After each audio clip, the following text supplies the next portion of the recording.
नमस्कार दोस्तों, मेरा नाम डॉक्टर राजा प्रामाणिक है। मैं एम्स नई दिल्ली के मेडिकल ऑन्कोलॉजी विभाग में एसोसिएट प्रोफेसर हूँ। आज मैं आपसे चर्चा करूँगा एक खास विषय पर जो कई लोगों के ज़हन में होता है कि व्हाट इज़ हेरिडिटरी कैंसर? आनुवांशिक कैंसर क्या है? और इसकी काउंसलिंग, टेस्टिंग और इसके रिजल्ट्स कैसे होते हैं? और कैसे इससे हम इसको समझ के हम कैसे प्रिवेंट कर सकते हैं न्यू कैंसर्स को? तो बड़े बेसिक से शुरुआत करते हैं। सारे कैंसर्स जेनेटिक होते हैं, लेकिन सारे कैंसर्स इनहेरिटेड या आनुवांशिक नहीं होते। बहुत गिने-चुने थोड़े ही परसेंटेज ऑफ कैंसर्स इनहेरिटेड होते हैं या आनुवांशिक होते हैं। इसका मतलब क्या है? आनुवांशिक का मतलब है कैंसर्स जो ब्लड रिलेटिव्स में हो, एक ही जनरेशन में कई लोगों को हो और नेक्स्ट जनरेशन में भी हो, उसके नेक्स्ट जनरेशन में भी हो और ये किसी खास जीन की खराबी के कारण हो रहा हो। इस फिनोमेना को, इस चीज़ को हम लोग हेरिडिटरी कैंसर्स कहते हैं। अगर हम 100 कैंसर्स ले लें, जितने भी कैंसर्स हैं, उसमें से अधिकतर 85 टू 90% ये जो होते हैं, ये स्पोरैडिक होते हैं, यानी कि बाय चांस होते हैं। इनके कारण सोमैटिक म्यूटेशन होते हैं, मतलब डीएनए के changes because of smoking, because of chance mistakes during cell division और कार्सिनोजेंस के कारण होते हैं।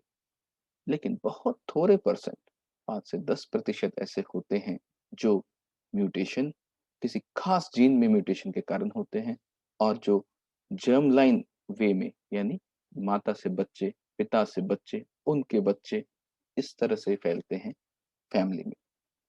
इन्हीं को हम हेरिडिटरी कैंसर्स या आनुवांशिक कैंसर्स कहते हैं। एक और समझने वाली बात है, बेसिक्स जो है, हम सबका शरीर, ये एक इंसान का शरीर है, इसमें ये असंख्य कोशिकाओं से बना है और हर कोशिका यानी सेल के अंडर में होता है डीएनए। इस डीएनए पे ही सजे होते हैं जीन्स। ये जीन्स ही डिटरमाइन करते हैं कि हमारे सारे अंदरूनी कैरेक्टरिस्टिक्स, हमारी कद कैसी होगी, काठी कैसी होगी, रंग कैसा होगा, बाल कैसे होंगे, आँख कैसे होंगे, बोलचाल कैसी होगी, एवरीथिंग ये हमारे जीन्स डिसाइड करते हैं, ठीक है? ईश्वर ने हमें सैकड़ों जीन्स दिए हैं, ठीक?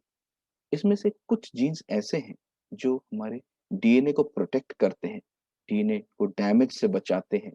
साधारण भाषा में कह लीजिए तो ऐसे जीन्स जो ईश्वर ने हमें दिए हैं, हमें कैंसर से बचाव के लिए। तो मान लीजिए अगर इन जीन्स में किसी तरह से कोई खराबी हो जाए, तो क्या होगा? हमें जल्दी कैंसर होगा, बार-बार कैंसर होगा, नया-नया कैंसर होगा, ठीक है? इसी को कहते हैं हेरिडिटरी कैंसर्स।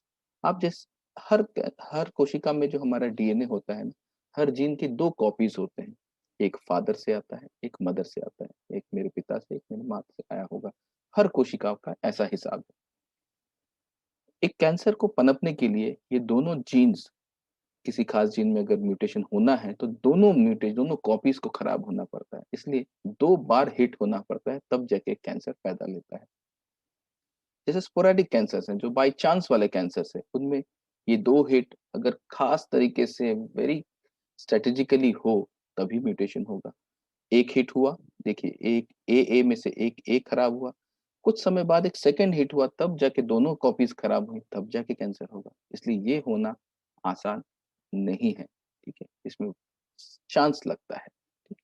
लेकिन अगर पहले से ही हमारी एक कॉपी खराब हो किसी एक खास जीन की, एक हिट अगर पहले से ही मौजूद हो, तो जस्ट हमें कैंसर होने के लिए क्या चाहिए? बस एक और हिट। इसीलिए ये पॉसिबिलिटी ऑफ कैंसर्स होने के चांसेस बढ़ जाते हैं क्योंकि एक हिट होना और आसान है, बशर्ते 2 हिट होना। यही कारण है कि हेरिडिटरी कैंसर्स ज़्यादा इन फैमिलीज़ में ज़्यादा कैंसर्स होते हैं, बार-बार कैंसर्स होते हैं और नए-नए कैंसर्स होते हैं। तो कैसे हम पहचानते हैं कि ये कैंसर्स क्लिनिकली दृष्टि से कैसे क्लिनिशियन एक डॉक्टर कैसे समझता है कि ये कैंसर हेरिडिटरी हो सकता है? जनरली हमारे शक की बुनियाद होती है अगर मरीज़ बड़ा ही यंग है, काफ़ी जवान एज पे कैंसर आया है। कैंसर जनरली ओल्ड एज की बीमारी है, लेकिन अगर जवान लोगों को हो रहा है कैंसर जो उसकी एवरेज एज से काफ़ी कम है, तब हमें शक होता है। अगर एक ही फैमिली पे बहुत सारे ब्लड रिलेटिव्स हैं, जिनको एक ही कैंसर हुआ है या रिलेटेड कैंसर हुआ है, रिलेटेड से मेरा मतलब जैसे ब्रेस्ट और ओवरी ये साथ चलते हैं, वैसे रिलेटेड कैंसर्स हैं। अगर मल्टीफोकल कैंसर हो, इस ब्रेस्ट में भी हुआ कैंसर, दूसरी ब्रेस्ट में भी कैंसर हुआ, पेयर्ड ऑर्गन्स में होना, जैसे ब्रेस्ट ही नहीं किडनीज में भी, दोनों किडनीज में होना, रेयर कैंसर्स होना, कुछ खास कैंसर जो बड़े ही रेयर होते हैं, लाखों में करोड़ों में एक, वो अगर हो तो भी हमें शक होता है। और एक ही इंसान में पहले एक तरह का कैंसर हुआ, पहले ब्रेस्ट का कैंसर हुआ मान लीजिए, फिर कुछ सालों बाद ओवरी का कैंसर हो रहा है, तो भी हमें शक होता है कि हाँ, these are the red flag science. एक खास एक और बात है जो समझने वाली है कि वो है कि हेरिडिटरी आनुवांशिक कैंसर्स और फैमिलियल कैंसर्स में भी फर्क होता है। कुछ ऐसे होते हैं हेरिडिटरी कैंसर से जैसे मैंने बताया कि वो किसी खास जीन के म्यूटेशन से होते हैं, बड़े अर्ली एज से होते हैं, इनको हम ऑटोसोमल डोमिनेंट पैटर्न टेक्निकल भाषा में बोलते हैं। लेकिन कुछ ऐसे भी होते हैं कैंसर जो फैमिली में कई लोगों में पाए जा रहे हैं, लेकिन ये कोई जेनेटिक म्यूटेशन से नहीं हो रहा है, ये हो रहा है शेयर्ड इन्वायरमेंट के कारण। जैसे सब कई लोगों को पेट का कैंसर है, लेकिन ये कुछ खाद्य पदार्थ, वो कॉमन खाद्य पदार्थ खा रहे हैं, उनके फूड हैबिट्स एक हैं, तो उस कारण से भी हो सकता है। फैमिली में कई लोगों को मुंह का कैंसर है, सब लोग गुटखा खा रहे हैं, ये भी हो सकता है। ये हेरिडिटरी कैंसर नहीं है, ये फैमिलियल कैंसर है। ओके? ये जो आप पिक्चर्स देख रहे हैं, ये सब फैमिली ट्रीज हैं, जिसमें गोल एक फीमेल को दर्शाता है और स्क्वायर एक मेल को दर्शाता है। इस तरह से हम पेडिग्री ड्रॉ करते हैं, आपके फैमिली ट्री को ड्रॉ करते हैं जब भी एक पेशेंट से हम मुलाकात करके उनके फैमिली हिस्ट्री को लेते हैं। और ये जानने वाली बात है कि फैमिली हिस्ट्री हमेशा चेंज होती रहती है। आज जो फैमिली हिस्ट्री है, 2 साल बाद हो सकता है नए मेंबर्स में कैंसर हो रहा हो। तो ये फैमिली हिस्ट्री हर समय के साथ-साथ परिवर्तन होता रहता है। इसके लिए भी हमें अवगत रहना चाहिए। ठीक है, अपनी फैमिली में किसको क्या बीमारी हुई है, हुई थी, ये बहुत इम्पोर्टेंट है। ये एक बहुत सटीक तरीका है अपने को कैंसर से बचाव करने का। आइए देखते हैं कैसे। पहले तो ये जानें कि कौन से कैंसर्स में इस तरह के हेरिडिटरी प्रीडिस्पोजिशन हो सकती है। तो सब कैंसर्स में नहीं होता। सबसे ज़्यादा ये पाया जाता है ब्रेस्ट कैंसर्स में। ठीक है, करीब ब्रेस्ट कैंसर में हमारे करीब 10% के ऊपर के पेशेंट्स, 10% पेशेंट्स में ये हेरिडिटरी आनुवांशिक जीन्स में खराबी पाई जाती है। ओवेरियन कैंसर में ये करीब 20 से 25% है। कोलोरेक्टल कैंसर में भी ये 5 से 7% है। प्रोस्टेट कैंसर, मेलानोमा, सार्कोमा और एड्रेनल ग्रंथि का कैंसर, ये सब ऐसे कैंसर्स हैं जिनमें हेरिडिटरी कैंसर्स पाया जाता है। खास करके आज का मेरी चर्चा का विषय ये ब्रेस्ट और ओवेरियन कैंसर्स होगा, क्योंकि ये दोनों कैंसर्स प्राय साथ में चलते हैं। एक ही फैमिली में, एक ही इंसान में, एक ही जीन के कारण हो सकते हैं। तो आगे का हमारा discussion hereditary breast and ovarian cancer, जिसको HBOC बोलते हैं, उसके ऊपर फोकस रहेगा। कितनी प्रतिशत में होता है? जैसे मैंने बताया ओवरी में अप्रोक्सीमेटली 10%, ये आंकड़ा भारत के केस में अभी रीसेंट स्टडीज के आधार पर 20% के ऊपर बताया जा रहा है। ब्रेस्ट कैंसर में भी ये जो आंकड़ा है, ये हेरिडिटरी कैंसर का ये 5 से 10% है, लेकिन हमारे स्टडीज में काफ़ी ज़्यादा 17-18% आ रहा है। और कुछ ऐसे फ़ैमिलियल भी होते हैं और बाकी के स्पोरेडिक यानी कि बाय चांस वाले कैंसर्स होते हैं। और ये किन जीन्स के कारण होते हैं? कई सारे ऐसे जीन्स हैं, मैं जस्ट नाम के लिए आपको बताऊँ, ये BRCA1 BRCA1, BRCA2 BRCA2, ये 2 सबसे शक्तिशाली जीन्स हैं, जिनकी पावर सबसे ज़्यादा है, क्षमता ज़्यादा है, अगर म्यूटेशन हो जाए तो कैंसर कराने की। इसके अलावा P10, P53, CDH1, STK1, 11, ये सारे जो जीन्स हैं, ये बहुत ज़्यादा क्षमता रखते हैं कैंसर प्रोड्यूस करने की। इनको शक्तिशाली जीन्स या हाई पेनिट्रेंट जीन्स बोला जाता है। इसके अलावा कुछ मध्यम पेनिट्रेंस जीन्स और मॉडरेट पेनिट्रेंस जीन्स होते हैं, जिनकी शक्ति थोड़ी कम है। अगर इनमें खराबी होए तो कैंसर बनाने की क्षमता इनकी थोड़ी कम है। इनको JEC2, BRIP1, ATM, PALB2, ये सब नाम है। इसके अलावा भी सैकड़ों ऐसे जीन्स हैं जिनकी क्षमता और कम है, जिसको हम कमजोर जीन्स की श्रेणी में रखते हैं। और ये BRCA1 और BRCA2 ये सबसे ज़्यादा ताकतवर और बहुत सबसे ज़्यादा इम्पोर्टेंट जीन्स हैं, और हमारे शक के दायरे में सबसे पहले यही दोनों आते हैं। हमारे जो क्रोमोसोम्स होते हैं, वो 23 जोड़े होते हैं। 17वाँ नंबर जो जोड़ा होता है, उसपे ये BRCA जीन स्थित होता है, बैठा होता है, और 13 नंबर का जो क्रोमोसोम है, उसमें BRCA2 जीन बैठा होता है। और ये क्लासिक पेडिग्री है, फैमिली ट्री है। देखिए BRCA1 में देखिए इस महिला को ब्रेस्ट कैंसर है। इनके बहन को भी ओवेरियन कैंसर है। देखिए कितनी कम उम्र पे 42, 38, और इनकी जो इनके भाई की बेटी है, उनको भी ब्रेस्ट कैंसर है। इनकी मम्मी को भी ओवेरियन कैंसर था। सो एक जनरेशन में ओवेरियन कैंसर, दूसरी जनरेशन में ब्रेस्ट और ओवेरियन कैंसर, और तीसरी जनरेशन में फिर से ब्रेस्ट कैंसर। इसको बोलते हैं क्लासिक पेडिग्री, BRCA1 की क्लासिक पेडिग्री। आइए जानते हैं कि रिस्क कितना है। एक अगर BRCA जीन में म्यूटेशन हो जाए, खराबी हो जाए, अगर ऐसा आनुवंशिक रूप से है हमारे में, तो क्या चांसेस है कि कैंसर होगा? आइए इस बार ग्राफ को देखते हैं। अगर हम 70 साल की उम्र तक एक लेडी को फॉलो करें, 100 लेडीज को ऐसे फॉलो करें, तो कितने लोगों को ब्रेस्ट कैंसर होने के चांसेस हैं? करीब 12%। बाय चांस ये बैकग्राउंड रेट है। लेकिन यदि BRCA जीन में म्यूटेशन है, तो वो ऐसे 100 महिलाओं को अगर हम फॉलो करें जिनमें BRCA म्यूटेशन है, और हम इनको 70 साल तक फॉलो करें, तो 87% को कभी ना कभी ये ब्रेस्ट कैंसर होगा। ये बहुत हाई है, बहुत ज़्यादा हाई है। This is a real risk. Ovarian cancer, अगर हम 100 महिलाओं को लें जिसमें कोई म्यूटेशन नहीं है, तो लेस देन 1%, एक व्यक्ति को भी शायद ना हो ओवेरियन कैंसर। लेकिन अगर BRCA1 म्यूटेशन वाले हम 100 लेडीज को लेते हैं, उनको 70 साल तक फॉलो करते हैं, तो अप टू 44% लोगों में, 44 लोगों में ओवेरियन कैंसर आ ही जाएगा। BRCA2 में ये प्रतिशत थोड़ा कम है, 18 से 23 से 25% के करीब होता है। अगर मान लीजिए BRCA1 म्यूटेशन हुआ है, एक कैंसर भी हुआ है, वो ठीक हो गया, ठीक? लेकिन फिर भी अगले 5 साल में फिर से एक सेकंड ब्रेस्ट कैंसर के चांसेस क्या हैं? अगर कोई म्यूटेशन नहीं है, तो ये 3.5% के चांसेस। लेकिन अगर BRCA1 म्यूटेशन है, तो ये 27% है। BRCA2 में ये अप टू 24% है। और ओवरी कैंसर होने के चांसेस भी 13 गुना बढ़ जाते हैं, अगर आपको पहले एक बार ब्रेस्ट कैंसर हो चुका है और BRCA में म्यूटेशन है। ये रिस्क बेहद ज़्यादा है, बहुत हाई है।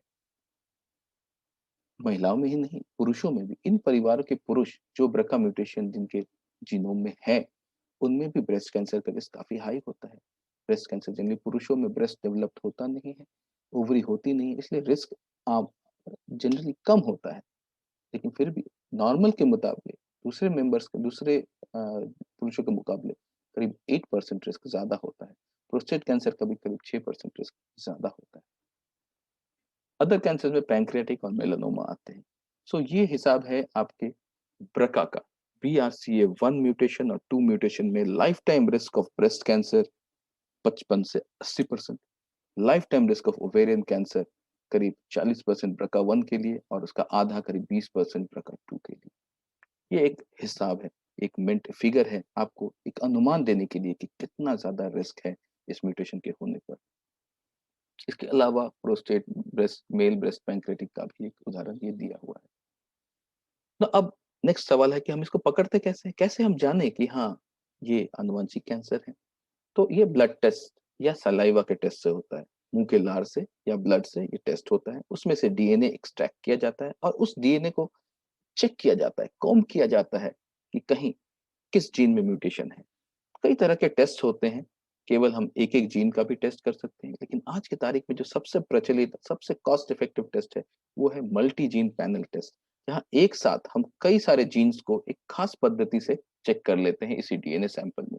इसको बोलते हैं नेक्स्ट जनरेशन सीक्वेंसिंग। अब मान लीजिए इसी में इसी में जनरली 95% ऑफ द म्यूटेशंस पकड़ में आ जाते हैं। अगर इसमें भी म्यूटेशन नहीं आया, लेकिन संदेह बहुत ज़्यादा होता है, तो हम लोग एक और टेक्नीक से ब्रका म्यूटेशन के बड़े-बड़े रीअरेंजमेंट्स को देख लेते हैं, जिसको बोलते हैं MLPA टेक्नीक। अगर ये भी बात जानने लायक है कि अगर मान लीजिए आपके फैमिली में कोई एक और मेंबर है, जिसको ब्रेस्ट या ओवेरियन कैंसर हुआ है और उनकी टेस्टिंग हो चुकी है, तो ये इन्फॉर्मेशन डॉक्टर को बताना बहुत ज़रूरी है, क्योंकि हो सकता है ऑलरेडी उनमें आइडेंटिफाइड हो ये, एंड देन उसके बाद जो टेस्टिंग होगी, तो केवल हमें उसी टेस्ट को, उसी केवल एक खास जीन के उस वैरायटी ऑफ म्यूटेशन को हमें टेस्ट करना पड़ेगा। इससे कॉस्ट भी कम होता है, टाइम भी कम लगता है। तो हमेशा जानें कि किसी आपके किसी फैमिली मेंबर ने अगर टेस्ट कराया है, तो उसकी जानकारी रखिए। अगर नहीं है, तो multi gene panel is the best test. Generally इसमें 4 से 5 हफ्ते लग जाते हैं टेस्ट के रिपोर्ट को आने में। ये आसान टेस्ट नहीं होता, बहुत खास लैब से इस टेस्ट को कर पाते हैं। Technically very demanding test. एक बार रिपोर्ट आ जाती है, तो इससे हमें पता चलता है कि ये म्यूटेशन है या नहीं है, पॉजिटिव या नेगेटिव। ये एक और जानकारी देना चाहूँगा इस मोमेंट पे कि कभी-कभी ऐसा भी होता है कि कुछ किसी टेस्ट किसी जीन में प्रकार या किसी अदर जीन में एक खराबी मिली है, लेकिन वो खराबी पैथोजेनिक है कि नहीं, बीमारी करने वाली है कि नहीं, वाक़ई में खराब है कि नहीं, इसका अनुमान नहीं लगता, पता नहीं चलता। इसको हम बोलते हैं वेरिएंट ऑफ अनसर्टेन सिग्निफिकेंस वीयूएस। ऐसी भी रिपोर्ट्स आ सकती हैं और उस समय जो काउंसलर या आपके डॉक्टर्स होते हैं, वो आपके क्लिनिकल रिस्क यानी कि आपकी फैमिली के रिस्क के आधार पर आपको आगे सर्वाइलेंस की हिदायत देते हैं। इसमें हम कोई प्रिवेंटिव सर्जरीज़ करने की हिदायत नहीं देते। ऐसे रिपोर्ट भी आ सकते हैं। कभी-कभी ऐसा भी हो सकता है कि किसी कमज़ोर कोई जीन में, किसी छोटे से जीन में जिसकी जिसकी पावर उतनी ज़्यादा नहीं है, उसमें कुछ म्यूटेशन आए और हमें अभी गाइडलाइंस उतने डेवलप नहीं है कि उस छोटे से जीन में, उस जीन में प्रॉब्लम होने से आगे क्या-क्या करना चाहिए। तो ऐसी भी समस्याएँ आ सकती हैं। लेकिन समय के साथ-साथ जैसे-जैसे नई जानकारी इकट्ठा होती जाती है, हमें ये वीयूएस रीक्लासिफ़ाई हो जाते हैं। हमें पता चल जाता है कि ये खराब है या नहीं है, लेकिन इसमें वक़्त लग सकता है, ये जानने वाली बात है। जब भी टेस्टिंग के लिए जाएँ, तो ये बात ज़रूर अपने ज़हन में रखें। एक बार जब टेस्टिंग हो जाती है, तो उसके बाद एक पोस्ट टेस्ट काउंसलिंग सेशन आता है। काउंसलिंग के पहले वाले सेशन को टेस्टिंग के पहले वाले सेशन को हम प्री टेस्ट काउंसलिंग बोलते हैं, जिसमें हम आपको जानकारी देते हैं टेस्ट के बारे में और आपसे आपकी समझ को भी परखते हैं। एंड देन वो टेस्टिंग होती है और टेस्टिंग की जो रिपोर्ट आती है, फिर हम एक पोस्ट टेस्ट काउंसलिंग सेशन करते हैं। इसमें हम रिजल्ट्स, उसके सिग्निफिकेंस, आगे क्या-क्या करना है, क्या ऑप्शंस है, इन सब के बारे में आपको गाइड करते हैं। इसको बोलते हैं पोस्ट टेस्ट काउंसलिंग। तो मोटा-मोटा देखते हैं कि पोस्ट टेस्ट काउंसलिंग में हम करते क्या हैं। एक बार अगर रिपोर्ट आई पॉजिटिव, तो आगे कर क्या सकते हैं? ये टेस्ट की महत्ता क्या है? क्यों कराएँ हम ये टेस्ट? ये जानने के लिए इसको मैं 2 भागों में बाँटूँगा। फॉर द पेशेंट, पेशेंट के लिए क्या-क्या लाभ है? फॉर द म्यूटेंट, अगर किसी रिलेटिव में जिसको कोई कैंसर नहीं है, उसमें ये म्यूटेशन पकड़ में आता है, तो उसके लिए क्या-क्या करणीय है? तो फॉर द पेशेंट, अगर आपको BRCA1 म्यूटेशन मिलता है, आप ब्रेस्ट कैंसर के पेशेंट हैं या ओवेरियन कैंसर के पेशेंट हैं, तो आपके लिए ये सारे ऑप्शंस हैं। एक तो ब्रेस्ट कैंसर पेशेंट्स के लिए कि आगे कौन-सी किस तरह की सर्जरी करनी है, इस पे सर्जन से डिसाइड डिसाइड कर सकते हैं, सर्जन से बात कर सकते हैं, ठीक है?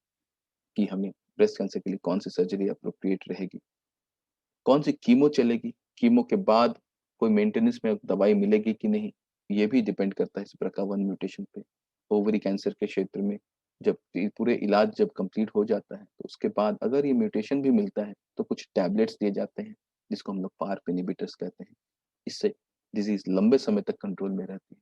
सो सर्जरी और कीमोथेरेपी और टारगेटेड इफेक्ट थेरेपी तीनों पे ही इमीडिएट इसका एक असर होता है। हमें चूज़ करने में हेल्प करता है ये ब्रका टेस्टिंग। सेकेंडली, सेकेंडरी प्रिवेंशन, एक ब्रेस्ट में मान लीजिए कैंसर हुआ और उसके बाद इसकी उसका इलाज हो गया, लेकिन वह ब्रका म्यूटेशन है, तो हमें हमें इस पेशेंट का रिस्क पूरा पता है कि आगे दूसरे ब्रेस्ट में होने के क्या चांसेस हैं, आगे ओवरी का कैंसर होने के क्या चांसेस हैं। तो इन सब के लिए हमें सतर्क रहना पड़ेगा। इसको हम लोग प्रिवेंट कर सकते हैं 2 तरीकों से, एक सर्जिकल, एक नॉन सर्जिकल।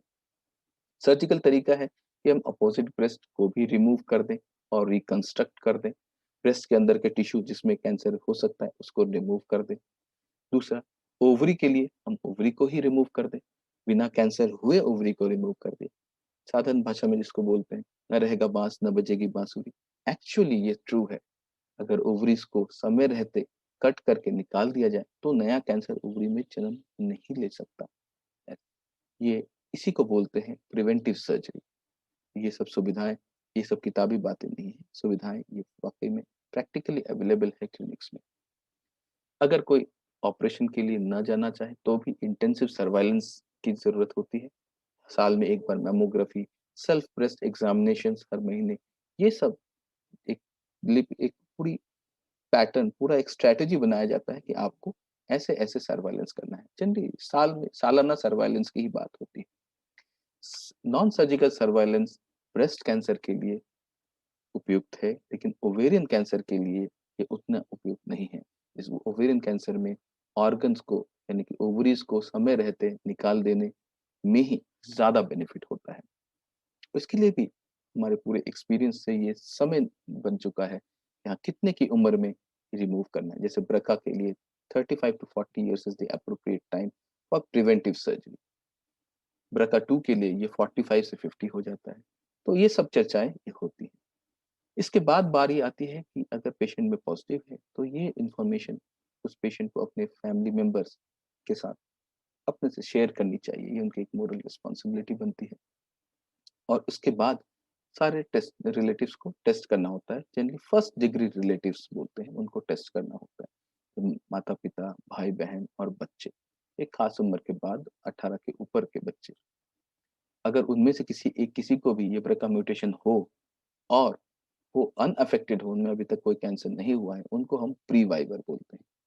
ऐसे पेशेंट्स को अगर आइडेंटिफाई कर लें, तो शर्तिया हम इनके कैंसर्स को प्रिवेंट कर सकते हैं। हम यहाँ इलाज की बात नहीं कर रहे हैं, इनको प्रिवेंशन की बात कर रहे हैं। प्रिसिजन प्रिवेंशन, यानी कि कैंसर को होने ही ना देना।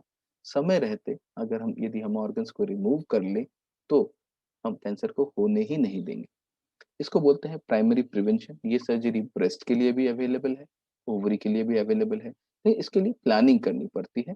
एक प्रॉपर टाइम पे फैमिली कंप्लीट हो जाए, उसके बाद रिस्क बेनिफिट रेशियो देखकर प्रॉपर काउंसलिंग के साथ ये सर्जरीज उपलब्ध है। फर्टिलिटी फर्टिलिटी भी अगर प्रिजर्व करने के लिए कई सारे टेक्निक्स हैं। और यदि इमीडिएट सर्जरी की कोई नहीं करवाना चाहे कोई, तो भी इंटेंसिव सर्वाइलेंस में रख सकते हैं। यंग लेडीज को हम सालाना एमआरआई करने की सलाह देते हैं ब्रेस्ट के लिए, और 40 के ऊपर की लेडीज को मैमोग्राम करने की सलाह देते हैं। इन प्रोफाइलैक्टिक सर्जरीज जिनका मैंने बात किया, प्रिवेंटिव सर्जरी, बचाव के लिए सर्जरीज, इनका कितना बेनिफिट है? अगर प्रिवेंटिव मैस्टेक्टमी यानी ब्रेस्ट रिमूवल किया जाए, तो ये मोर देन 90% चांसेस होते हैं कि ये आने वाले कैंसर्स, आने वाले ब्रेस्ट कैंसर को ये रोक देगा, नहीं होने देगा। It's very good.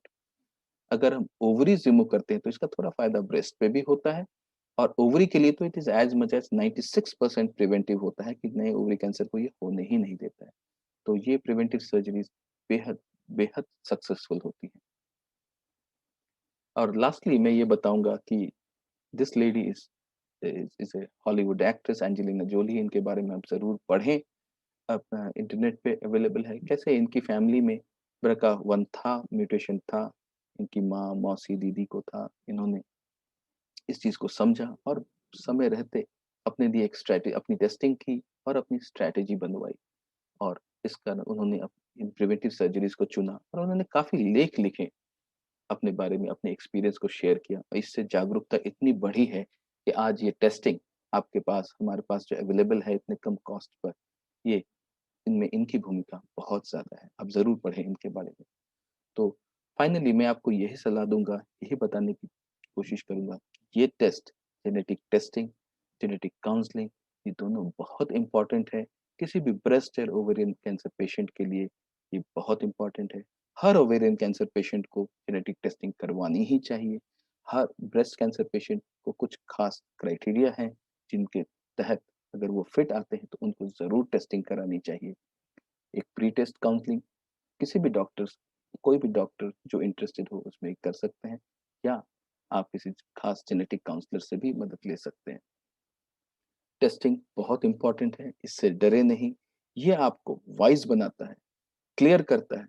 ये आपको सही decision at the right point of time लेने में मदद करता है, और इससे हम डिजीज के नेचुरल हिस्ट्री को पूरी तरह बदल सकते हैं।